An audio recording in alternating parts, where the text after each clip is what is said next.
আসসালামু আলাইকুম এভরিওয়ান। চাওয়ালার ছেলে গল্পের তৃতীয় পার্ট।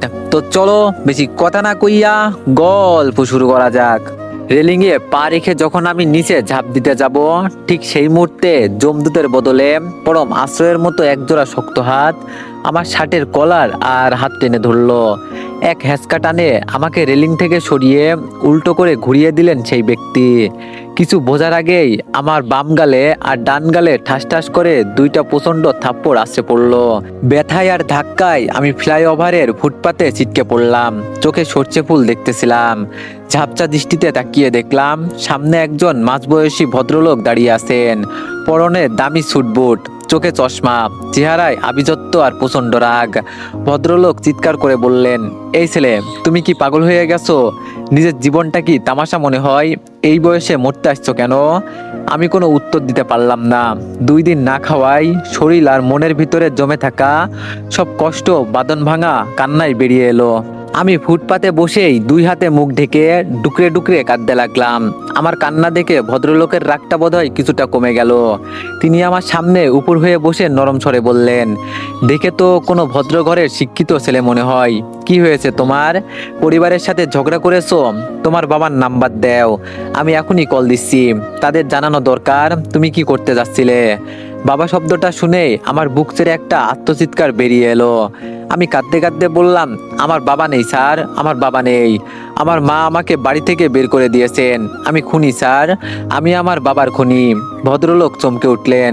তিনি কিছুক্ষণ চুপ থেকে আমার মাথায় হাত রাখলেন, বললেন, শান্ত হও, আমাকে সব খুলে বলো। আমি আর লুকাতে পারলাম না, সবটা ওনাকে বললাম। বললাম কিভাবে আমার মা আমাকে ভুল বুঝে ঘর থেকে বের করে দিয়েছেন, এবং গত 2 দিন আমি কিভাবে এক মুঠো খাবারের জন্য এই শহরে হাহাকার করেছি। সব শুনে ভদ্রলোক অনেকক্ষণ স্তব্ধ হয়ে রইলেন। ওনার চোখের কোণেও যেন জল চিকচিক করছিল। তিনি দীর্ঘশ্বাস ফেলে বললেন, মানুষ এতটা নিচে নামতে পারে জানা ছিল না। তিনি পকেট থেকে রুমাল বের করে আমার চোখের জল মুছে দিলেন। তারপর বললেন, তুমি কি কাজ করতে চাও? নিজের পায়ে দাঁড়াতে চাও? আমি ধরা গলায় বললাম, জি স্যার, আমি চোর নই, আমি লম্পট নই, আমি শুধু বাঁচতে চাই আর আমার বাবার স্বপ্ন পূরণ করতে চাই। ভদ্রলোক উঠে দাঁড়িয়ে বললেন, আমার সাথে এসো। বলেই তিনি আমাকে ওনার দামি গাড়িতে তুললেন। গাড়ি এসে থামলো শহরের এক বিশাল নামি দামি রেস্টুরেন্টের সামনে। কাছের দরজা ঠেলে ভিতরে ঢুকতেই ওয়েটার থেকে শুরু করে ম্যানেজার পর্যন্ত সবাই লাইন ধরে দাঁড়িয়ে সালাম জানালো। সবাই সমস্বরে বলে উঠলো, গুড ইভিনিং স্যার। আমি অবাক হয়ে তাকিয়ে রইলাম। বুঝলাম এই বিশাল রেস্টুরেন্টের মালিকই হচ্ছেন এই ব্যক্তি। তিনি সোজা ম্যানেজারের কেবিনে গিয়ে আমাকে পাশে বসালেন। ম্যানেজারকে ডেকে গম্ভীর স্বরে বলে উঠলেন, কামাল সাহেব, এই ছেলেটি হচ্ছে। এই ছেলে, তোমার নামটা কি? আমি বললাম, রাকিব স্যার। লোকটি বলল, হ্যাঁ রাকিব, আজ থেকে ও আমাদের এখানে ওয়েটার হিসাবে জয়েন করবে। তবে ওর সাথে অন্য সবার মতো আচরণ করবে না। ও কাজ করবে, কিন্তু ওর পড়াশোনার জন্য পর্যাপ্ত সময় দিতে হবে। ওর থাকার ব্যবস্থা আমাদের স্টাফ কোয়ার্টারেই করে দিন। ম্যানেজার মাথা নিচু করে বললেন, অবশ্যই স্যার, আপনি যখন বলছেন তখন কোনো সমস্যা নেই। আমি নিজের কানকে বিশ্বাস করতে পারছিলাম না। যে হাত একটু আগে রেলিং ধরে মৃত্যুর জন্য প্রস্তুত হয়েছিল, সেই হাত এখন রুটি রুজির সন্ধান পেয়েছে। অনেক্স হচ্ছে সবচেয়ে বিশ্বস্ত বুকমেকার, যা পিএইচডি এবং সিরিয়া অ্যাপের অফিসিয়াল পার্টনার। আর আপনারা তো জানেন ইন্ডিয়ান প্রিমিয়ার লিগ শুরু হয়ে গিয়েছে। এটি হতে পারে সবচেয়ে বড় সুযোগ আপনার প্রিয় দলকে সমর্থন করার। এই অ্যাপসে আপনি cricket, football, tennis live match দেখতে এবং তাদের স্কোর ভবিষ্যৎবাণী করে সহজেই অর্থ উপার্জন করতে পারবেন। সেই সাথে বিএমডব্লিউ গাড়ি, আইফোন, ল্যাপটপ এবং আরও অনেক নগদ পুরস্কার জেতারও সুযোগ রয়েছে। এই অ্যাপটিতে আপনি class, crystal, under and over 21 ইত্যাদি গেম খেলে সহজেই আয় করতে পারবেন। আপনি বিকাশ, নগদ, রকেট, ব্যাংক, ক্রিপ্টো, পেপাল এবং অন্যান্য সহজ পদ্ধতির মাধ্যমে সহজেই আপনার জেতা টাকা তুলতে পারবেন। এখানে আপনি 24 ঘন্টা 7 দিন গ্রাহক সহায়তা পাবেন। তাই এখনই গুগলে অনেক সার্চ করে প্রথম ওয়েবসাইটে গিয়ে রেজিস্ট্রেশন করুন। আর হ্যাঁ, রেজিস্ট্রেশনের সময় আমার প্রোমো কোড VOTO7 ব্যবহার করে প্রথমবার ডিপোজিটে 20,000 টাকা পর্যন্ত পান। আমি আবেগের চোটে ভদ্রলোকের পায়ের কাছে বসে পড়লাম। ওনার পা জড়িয়ে ধরে কাঁদতে কাঁদতে বললাম, আপনি আমার জন্য যা করলেন তা আমার নিজের লোকও করেনি। আমি আপনার ঋণ কোনোদিন শোধ করতে পারবো না স্যার। ভদ্রলোক তাড়াতাড়ি আমাকে টেনে তুললেন, হেসে বললেন, আরে আরে কি করছো? শোনো, আমি তোমাকে করুণা করছি না, আমি তোমার মেধা আর সাহসের সম্মান দিচ্ছি। তুমি ঠিকভাবে কাজ করো আর পড়াশোনা করে নিজেকে প্রমাণ করো। Best of luck. আমি বললাম, থ্যাংক ইউ স্যার। লোকটি বলল, এখন তুমি খেয়ে রেস্ট নাও। কাল থেকে ডিউটি জয়েন করো। আমি বললাম ওকে স্যার। ম্যানেজার সাহেব আমাকে স্টাফ কোয়ার্টারে এক কোণে একটা ছোট্ট রুম দেখিয়ে দিলেন। একটা কাঠের তক্তপোষ আর একটা পুরনো ফ্যান। আমার জন্য এটুকুই ছিল রাজপ্রসাদ। খাবার বলতে দুটো রুটি আর ডাল দিয়েছিলেন, কিন্তু ক্ষুধার জ্বালায় সেই খাবারটাই অমৃত মনে করে খেয়ে নিলাম। মনে হলো অনেকদিন পর আমি তৃপ্তি সহকারে খেলাম। পেট শান্তি তো সব শান্তি। তাই পেট শান্তি পেতেই আমার চোখে আরামের ঘুম আসতে লাগলো। তাই আমি গভীর ঘুমে তলিয়ে গেলাম। গত কয়েকদিনের ক্লান্তি ছিল, তাই ঘুমটা তাড়াতাড়ি চলে আসলো। বাবার চলে যাওয়ার শোক যেন ঘুমের ঘরে কিছুটা হালকা হলো। পরের দিন সকাল থেকে শুরু হলো আমার নতুন জীবনের এক অধ্যায়, একটি অভিজাত রেস্টুরেন্টের ওয়েটার হিসাবে। আজকে আমার চাকরির প্রথম দিন। ম্যানেজার সাহেব আমাকে একটা সাদা শার্ট আর একটা কালো প্যান্টের ইউনিফর্ম দিলেন। আমি পরে আয়নার সামনে দাঁড়ালাম। আয়নায় নিজেকে দেখে মনে হলো সেই পুরনো শার্ট পরা ছেলেটা যেন আজ একটু হলেও বদলেছে, কিন্তু বুকটা দূর দূর কাঁপছিল। আমি কোনোদিন এত বড় রেস্টুরেন্টে আসিনি, সেখানকার আদব কায়দাও কিছুই জানি না। ঠিক তখনই একটা কাস্টমার রেস্টুরেন্টে প্রবেশ করলো। দেখে মনে হচ্ছে খুব বড় লোক। আমাকে হ্যান্ডেল করতে দিলেন ম্যানেজার। আমি কাঁপা কাঁপা হাতে তার কাছে গেলাম আর মেনু কার্ড ওনার হাতে দিয়ে বললাম, স্যার অর্ডার প্লিজ। আমার কথা শুনে উনি আমার দিকে কেমন করে যেন তাকালেন। ওনার তাকানো দেখে আমার হাত আরো বেশি কাঁপতে লাগলো। কাজগুলো দেখতে সহজ মনে হলেও আমার জন্য তা ছিল অনেক কঠিন। তারপর উনি বললেন, chicken steak with mashed potato আর একটা কোল্ড ড্রিঙ্কস। আমি বললাম ওকে স্যার। বলেই আমি সেখান থেকে চলে আসলাম আর কুককে বললাম রান্না শেষে আমি ওনাকে দিতে যাব। কিন্তু দুর্ভাগ্যবশত আমি ভুল করে পাশের টেবিলে গ্রিলড ফিশ দিয়ে ফেললাম। কাস্টমার লোকটা প্লেটের দিকে তাকাতেই পুরো কুঁচকে ফেললেন আর চোখে মুখে এক মুহূর্তের মধ্যে রাগের হাওয়া ফুটে উঠল। আমি তখনও বুঝতে পারিনি আমি কি ভুলটা করেছি। যখন বুঝতে পারলাম ততক্ষণে অনেক দেরি হয়ে গেছে। লোকটা সজোরে টেবিলের উপর হাত দিয়ে একটা চাপড় দিলেন। শব্দ শুনে পুরো রেস্টুরেন্টের মানুষের নজর আমাদের দিকে চলে আসলো। লোকটি গর্জে উঠে বললেন, অন্ধ নাকি তুমি? আমি অর্ডার দিলাম চিকেন স্টেক আর তুমি নিয়ে আসছো ফিশ। এই তোমাদের সার্ভিস? রাস্তা থেকে কি সব আনএডুকেটেড ফালতু ছেলেদের ধরে আনে এই রকম দামি রেস্টুরেন্টে কাজে লাগাই কে আল্লাহ জানে। আমি ভয়ে কুকড়ে গেলাম। মাথাটা নিচু করে শুধু বললাম, সরি স্যার, আমি আসলে ভুল করে। লোকটি বলল, চুপ করো, তোমার সরি দিয়ে আমি কি করব? আমার মুডটাই নষ্ট করে দিলে। লোকটা চিৎকার করে আমাকে অপমান করতে লাগলেন। উনার এক একটা কথা তীরের মতো আমার বুকে বিচ্ছিল। আমি শুধু ফ্লোরের দিকে তাকিয়ে নিজের ভাগ্যকে দই দিচ্ছিলাম। চিৎকার শুনে ম্যানেজার সাহেব হন্তদন্ত হয়ে ছুটে আসলেন। কাছুমাছু হয়ে বললেন, কি হয়েছে স্যার, কোনো সমস্যা? লোকটি রাগী স্বরে বললেন, সমস্যা মানে? আপনাদের এই স্টাফ কি কানে শোনে না? অর্ডার দিয়ে একটা নিয়ে আসে আর একটা।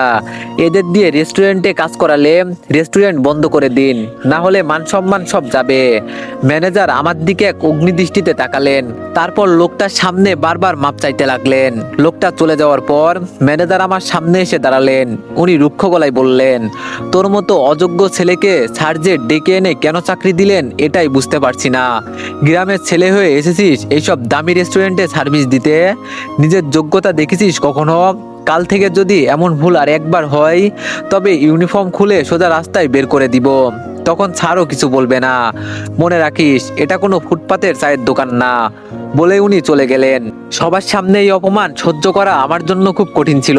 চোখে জল চলে আসছিল, কিন্তু দাঁতে দাঁত চেপে তা আটকে রাখলাম। আমার কপালটাই খারাপ। আমি জল ভরা চোখ নিয়ে টেবিল সাফ করছি আর মনে মনে ভাবছি, মনে হচ্ছে দুনিয়াতে জন্ম নেওয়াই আমার জীবনের সব থেকে বড় ভুল। এইদিকে বগুড়ায় আমার সেই প্রিয় স্যার শান্তিতে ঘুমাতে পারছিলেন না। তার তীক্ষ্ণ মেধা তাকে বারবার যেন বলছিল, আমার মতো উজ্জ্বল ছাত্র এমন জঘন্য কাজ করতেই পারে না। পরের দিন সকালে স্যার কলেজের আইটি সেকশনে গেলেন। তিনি জানতেন ক্লাসরুমে এক কোণে নতুন বসানো সিসিটিভি ক্যামেরাটি সচল ছিল। স্যার আইটি অফিসারের সহযোগিতায় ওই নির্দিষ্ট সময়ের ফুটেজটি ওপেন করলেন। স্ক্রিনে যা দেখা গেল তাতে স্যারের রক্ত টকবক করে ফুটে উঠল। ফুটেজে পরিষ্কার দেখা যাচ্ছে মিহি আর আকাশ ফিসফিস করে কিছু একটা পরিকল্পনা করছে। আর আমি নিজের মনে খাতা বের করে পিছনে আপন মনে লিখছি, আমি মিহির দিকে তাকাইনি পর্যন্ত। হঠাৎ মিহি নিজেই নিজের ওড়না টেনে একটু অগাছলা করে চিৎকার শুরু করলো। আর আকাশ কোনো কিছু না দেখেই দাঁড়িয়ে আমার উপর দোষ চাপাতে শুরু করলো। স্যার আর এক মুহূর্ত দেরি না করে ফুটেজটি একটি পেন ড্রাইভে নিলেন এবং সোজা প্রিন্সিপাল স্যারের রুমে ঢুকলেন। সবকিছু পর্যবেক্ষণ করার পর মিনিট 10-এর মধ্যে পিয়ন গিয়ে আকাশ আর মিহিকে প্রিন্সিপাল স্যারের রুমে ডেকে আনলো। তারা তখনও বেশ দম্বের সাথে হাসতে হাসতে রুমে ঢুকলো। আকাশ বলল, স্যার আমাদের ডেকেছেন? স্যার বলল, হ্যাঁ। মিহি বলল, কোনো দরকার স্যার? স্যার বলল, একটা কথা জানার ছিল। মিহি বলল, জি স্যার বলেন। স্যার বলল, আসলে সেই দিন কি হয়েছিল? আকাশ আর মিহি নিজেদের দিকে তাকাতে লাগলো। তারপর মিহি বলে উঠল, স্যার আপনি তো সেখানে ছিলেনই। ওই ছোট লোক ছেলেটা আমার শরীরে অশ্লীলভাবে হাত দিয়েছে, ওড়না ফেলে দিয়েছে। এমন স্টুডেন্ট এই কলেজে শোভা পায় না। আপনি ঠিক কাজ করছেন স্যার। স্যার বলল, ও আচ্ছা। আকাশ বলল, ওকে স্যার, তাহলে আমরা আসি। স্যার বলল, দাঁড়াও। মিহি বলল, কি স্যার? তখন প্রিন্সিপাল স্যার গম্ভীর মুখে ল্যাপটপটি তাদের দিকে ঘুরিয়ে দিলেন। ভিডিও প্লে হতেই আকাশ আর মিহির হাসি মুখে মুহূর্তেই ফ্যাকাশে হয়ে গেল। তাদের কপালে বিন্দু বিন্দু ঘাম জমতে শুরু করলো। ভিডিওতে মিহির সেই সাজানো নাটক আর আকাশের মিথ্যা সাক্ষ্য দিবালোকের মতো পরিষ্কার। ভিডিও শেষ হতেই স্যার আর নিজের রাগকে সামলাতে পারলেন না। তিনি এগিয়ে গিয়ে ঠাস ঠাস করে আকাশ আর মিহির গালে সজোরে দুটো থাপ্পড় বসিয়ে দিলেন। তারপর বলতে লাগলেন, তোরা মানুষ নাকি অমানুষ? একটা মেধাবী ছেলের জীবন নিয়ে খেলতে তোদের একটু হাত কাঁপলো না? তোরা জানিস তোদের এই মিথ্যা অপবাদের জন্য কি হয়েছে? আকাশ আর মিহি ভয়ে থরথর করে কাঁপছে। মিহি মেঝেতে বসে পড়ে কাঁদতে কাঁদতে বলল, স্যার আমাদের ভুল হয়ে গেছে। আমরা শুধু ওকে একটু শিক্ষা দিতে চেয়েছিলাম, কারণ ও আমাদের চেয়ে ভালো রেজাল্ট করেছিল। স্যার বলল, শিক্ষা দিতে চেয়েছিলে? তোমাদের এই কুৎসিত ষড়যন্ত্রের খবর পেয়ে ওর বাবা হার্ট অ্যাটাক করে মারা গেছেন। সেই গরিব চা বিক্রেতা মানুষটা অপমানের বোঝা সইতে না পেরে কবরে চলে গেছেন। আর ওর মা ওকে ঘর থেকে বের করে দিয়েছে। ও এখন কোথায় আছে কেউ জানে না। হতে পারে ও আত্মহত্যা করেছে। মিহি বলল, কি, ওর বাবা মারা গেছে? স্যার বলল, হ্যাঁ মারা গেছে। তাও তোমাদের করা সেই ঘৃণা কাজের জন্য। তোমাদের জন্য সে আজ বাড়ি ছাড়া। তখন মিহি কাঁদতে কাঁদতে বলল, স্যার এত কিছু আমরা কিছুই জানতাম না। এতটা ভয়ঙ্কর হবে ভাবিনি। প্লিজ স্যার আমাদের ক্ষমা করে দেন। স্যার বলল, আমি ক্ষমা করার কেউ না। যার কাছে ভুল করেছো সে ক্ষমা করলে ক্ষমা পাবে। মিহি বলল, সে এখন কোথায় স্যার? স্যার বলল, জানি না। পুরো রুমে তখন নীরবতা। প্রিন্সিপাল স্যার রাগে টিসি ফর্মে সই করলেন। তারপর বললেন, তোদের মতো জঘন্য অপরাধীদের আমার এই কলেজে কোনো জায়গা নেই। তোদের দুজনকে আজই বহিষ্কার করা হলো। আর ওর পরিবার যদি মামলা করে তবে তোমাদের জেল খাটতে হবে। নাও get out from my college. তারপর মিহি আর আকাশ মাথা নিচু করে রুম থেকে বেরিয়ে গেল। কলেজের করিডোর দিয়ে আকাশ আর মিহি যখন মাথা নিচু করে বেরিয়ে আসছিল তখন তাদের দুজনের ভিতরে এক আগ্নেয়গিরি ফুটছিল। কলেজের গেট পার হতেই মিহি হঠাৎ দাঁড়িয়ে পড়ে আকাশের উপর চিৎকার করে বলে উঠল, সব তোর জন্য আকাশ, সব তোর ওই পচা প্ল্যানের জন্য। আজ আমার লাইফটাও ধ্বংস হয়ে গেল। তুই বলেছিলি না যে রাকিবকে একটু শিক্ষা দিলে ও আর আমাদের সামনে আসবে না? এখন দেখ শিক্ষা আমরাই পেলাম। আমাদের টিসি দিয়ে কলেজ থেকে বের করে দেওয়া হয়েছে। বাসা গিয়ে এখন কি বলবো? আকাশ বলল, একদম বাজে কথা বলবি না মিহি। তুই মনে হয় ধোয়া তুলসী পাতা ছিলি। তুই কিছুই করিসনি। নাটকটা তো তুই শুরু করেছিলি, ওড়না তো তুই ফেলেছিলি। আমি তো শুধু তোর নাটকে সাপোর্ট দিয়েছিলাম। তখন তো খুব মজা লাগছিল হিরোইন সাজতে। এখন দোষ আমার একার?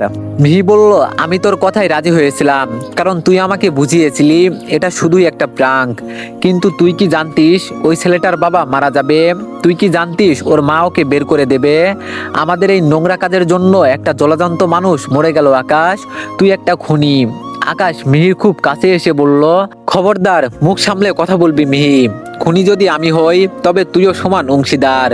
আর এখন এইসব মায়াকান্না কেঁদে কোনো লাভ নেই। নিজের স্ট্যান্ডার্ড নিয়ে বড়াই করতি না? এখন দেখ তোর স্ট্যান্ডার্ড কোথায়। সবাই এখন আমাদের ছিচি করবে। মিহি বলল, তুই একটা জঘন্য ছেলে। তোর সাথে বন্ধুত্ব করাই আমার জীবনের সবচেয়ে বড় ভুল ছিল। আজ থেকে তোর আর আমার কোনো সম্পর্ক নেই। তোর মুখ যেন আমি আর কোনোদিন না দেখি। আকাশ বলল, তাতে আমারও বয়েই গেল। তোর মতো স্বার্থপর মেয়ের সাথে চলার চেয়ে একা থাকা অনেক ভালো। বলে আকাশ গজগজ করতে করতে নিজের বাইক নিয়ে চলে গেল। মিহি একা রাস্তার ধারে দাঁড়িয়ে রইল। তার দু চোখ বেয়ে অঝরে পানি পড়ছে। এতক্ষণে স্যারের সামনে যে কান্নাটা ভয় আর বাঁচার তাগিদে ছিল, এখন সেই কান্নাটা অনুশোচনার জন্য। বাসায় ফেরার পরে মিহির চোখে বারবার ভেসে উঠছিল রাকিবের সেই করুণ মুখটা। যেই ছেলেটা ক্লাসের এক কোণে চুপচাপ বসে থাকতো, যে নিজের মেধা দিয়ে সবার প্রশংসা পাচ্ছিল, তাকে সে কি অবলীলায় ধ্বংস করে দিল। মিহি বাসায় পৌঁছে নিজের রুমে গিয়ে দরজা বন্ধ করে দিল। আয়নার সামনে দাঁড়িয়ে নিজের প্রতি নিজেরই তার ঘৃণা হতে লাগলো। সে ভাবতে লাগলো, ছেলেটার অপরাধ কি ছিল? ও শুধু গরিব ছিল এটাই? ও তো কখনো আমাদের সাথে খারাপ ব্যবহার করেনি, বরং আমি তো ওকে ক্লাসে থাপ্পড় মেরেছি, ওর উপর কোল্ড ড্রিঙ্কস ঢেলে দিয়েছি, আর শেষ পর্যন্ত ওর গায়ে একটা কাল্পনিক কলঙ্ক লেপে দিলাম। এগুলো ভেবেই মিহির ডুকরে কেঁদে উঠলো। তার মনে হতে লাগলো, রাকিবের বাবার মৃত্যুর প্রতিটি কান্নার দায় তার। ছেলেটি হয়তো এখন কোনো রাস্তায় না খেয়ে পড়ে আছে, কিংবা হয়তো এত অপমানে মরেই গেছে। এই চিন্তাটা মিহিকে কুড়ে কুড়ে খাচ্ছিল। সে একা অন্ধকারে বসে ফুপিয়ে ফুপিয়ে কাঁদতে লাগলো আর বলতে লাগলো, ক্ষমা করে দিও রাকিব, আমি জানি আমার ক্ষমা চাওয়ার কোনো মুখ নেই, কিন্তু আমি সত্যি বুঝতে পারিনি অহংকার মানুষকে এতটা অন্ধ করে দিতে পারে। মিহি সেই দিন ঘরের দরজাও খোলেনি, আর কিছু খায়ও নি। রাতেও কান্না করতে করতে ঘুমিয়ে পড়লো। 3 দিন পর মিহির বাবা মিহির ঘরের দরজার সামনে এসে গম্ভীর গলায় ডাকলেন, মিহি, দরজাটা খোল। মিহি বিছানায় জড়সড় হয়ে বসেছিল। গত 3 দিন ধরে মিহি তেমন বাইরে যায় না, ঠিকমতো খাবার খায় না, রুমের মধ্যেই চুপচাপ ভাবে বসে থাকে। চোখ দুটো ফুলে লাল হয়ে গেছে, মুখটা শুকিয়ে অর্ধেক হয়ে গেছে। বাবার কণ্ঠস্বর শুনে ওর বুকটা ধক করে উঠলো। কাপা কাপা হাতে দরজাটা খুলতেই দেখলো তার বাবার হাতে একটা খাম নিয়ে দাঁড়িয়ে আছেন। ওনার চোখ মুখ পাথরের মতো শক্ত। মিহি নিচু স্বরে বলল, আব্বু তুমি? মিহির বাবা ঘরের ভিতরে ঢুকে সোফায় বসলেন। মিহির মাও পিছনে পিছনে ঢুকলো। ওনার চোখে মুখে দুশ্চিন্তা। মিহির মা বললেন, মিহি, তুই কিছু খাচ্ছিস না কেন মা? কলেজে যাচ্ছিস না, কারোর সাথে কথা বলছিস না, শরীর কি খুব বেশি খারাপ? মিহি তোতলাতে তোতলাতে বলল, হ্যাঁ মা, মাথাটা একটু ঘোরে, শরীরটা দুর্বল লাগে তাই। ঠিক সেই মুহূর্তে মিহির বাবা হাতের খামটা সজোরে টেবিলের উপর আছাড় দিয়ে মারলেন। প্রচন্ড শব্দে মিহি আর তার মা দুজনেই চমকে উঠলো। তারপর সোফা থেকে উঠেই মিহির গালে ঠাস ঠাস করে 2টা থাপ্পড় বসিয়ে দিলেন। মিহি গালে হাত দিয়ে নিচু হয়ে চুপচাপ চোখের পানি ফেলতে লাগলো। মিহির বাবা চিৎকার করে বললেন, শরীর খারাপ নাকি পাপের বোঝা সইতে পারছিস না? মিহি ভয়ে নীল হয়ে গেছে। সে থরথর করে কাঁপতে লাগলো। তার বাবা তপ্ত চোখে তাকিয়ে বললেন, শরীর খারাপের দোহাই দিয়ে কতদিন লুকাতে চেয়েছিলি? ভাবছিলি আমি কিচ্ছু জানবো না? এই দেখ তোর কলেজের টিসি। কেন তোকে আর তোর লম্পট বন্ধু আকাশকে কলেজ থেকে বের করে দেওয়া হয়েছে? কি এখন নিজ মুখে বলবি নাকি আমি বলবো? মিহির মা আকাশ থেকে পড়লেন। তিনি অবিশ্বাসের সুরে বললেন, টিসি? আমার মেয়েকে কলেজ থেকে বের করে দিয়েছে? সে তো ভালো স্টুডেন্ট, ও কি করেছে? মিহির বাবা দাঁতে দাঁত চেপে বললেন, ভালো স্টুডেন্ট? তোমার মেয়ে আর তার ওই লম্পট বন্ধু আকাশ মিলে একটা নিরপরাধ গরিব ছেলের নামে জঘন্য মিথ্যা অপবাদ দিয়েছে। এমন অপবাদ যে অপমানের চোট সইতে না পেরে ছেলেটার বাবা হার্ট অ্যাটাক করে মারা গেছেন। ছেলেটাও আজ বাড়ি ছাড়া, হয়তো মরেও গেছে। আর তোমার মেয়ে এখানে বসে শরীর খারাপের নাটক করছে। মিহি আর দাঁড়িয়ে থাকতে পারলো না। সে মেঝেতে লুটিয়ে পড়লো, তার বাবার পা জড়িয়ে ধরলো, কান্নায় ভেঙে পড়লো সে। মিহি বলল, আব্বু বিশ্বাস করো, আমি বুঝতে পারিনি এমন কিছু হবে। আমি শুধু ওকে একটু জব্দ করতে চেয়েছিলাম, আকাশ আমাকে বুদ্ধি দিয়েছিল। মিহির বাবা বলল, চুপ কর, তোর কোনো কথা শুনতে ইচ্ছা করছে না। বলেই মিহির বাবা একটা লাথি মেরে পা সরিয়ে নিলেন আর বললেন, আকাশ বুদ্ধি দিয়েছিল আর তুই সেটা পালন করলি? তোর রক্তে এত ঘৃণা কোত্থেকে এলো রে মিহি? আমরা কি তোকে এই শিক্ষা দিয়েছি যে মানুষের দারিদ্র্য নিয়ে তামাশা করতে হয়? একটা জলজান্ত মানুষকে তোরা মেরে ফেললি। মিহি ফুপিয়ে ফুপিয়ে বলতে লাগলো, আব্বু আমি খুব বড় ভুল করেছি, আমার ঘুম হয় না আব্বু, চোখ বন্ধ করলে আমি ওই ছেলেটার মুখ দেখতে পাই। আমাকে পুলিশে দিয়ে দাও আব্বু, আমাকে মেরে ফেলো, আমি এই অপরাধ নিয়ে বাঁচতে পারছি না। মিহির মা স্তম্ভিত হয়ে বসে রইলেন। তিনি কল্পনাও করতে পারেননি তার আদরের মেয়ে এমন একটা জঘন্য কাজ করতে পারে। মিহির বাবা টিসির কাগজটা ছিঁড়ে কুচি কুচি করে বাতাসে উড়িয়ে দিলেন। তারপর ঘৃণা ভরে বললেন, মিহির বাবা বলল, তোর মুখ দেখাটাও এখন পাপ। এই মুহূর্ত থেকে তোর বাইরে যাওয়া বন্ধ, তোর কোনো ফোন থাকবে না, তুই এই ঘরে পচে মরবি, ঠিক যেভাবে ওই গরিব ছেলেটা রাস্তায় পড়ছে। আর যদি কোনোদিন শুনি যে তুই ওই লম্পট আকাশের সাথে যোগাযোগ করেছিস, তবে তোকে তো আমি বাড়ি ছাড়া করব। বলেই মিহির বাবা মা ঘর থেকে বেরিয়ে গেল। মিহি কোনো প্রতিবাদ করলো না, সে শুধু কাঁদতে লাগলো। সে জানে এই 4 দেওয়ালেই এখন তার যোগ্য শাস্তি, কিন্তু তার মনের ভিতরে একটাই হাহাকার, রাকিব কোথায়? ও কি বেঁচে আছে?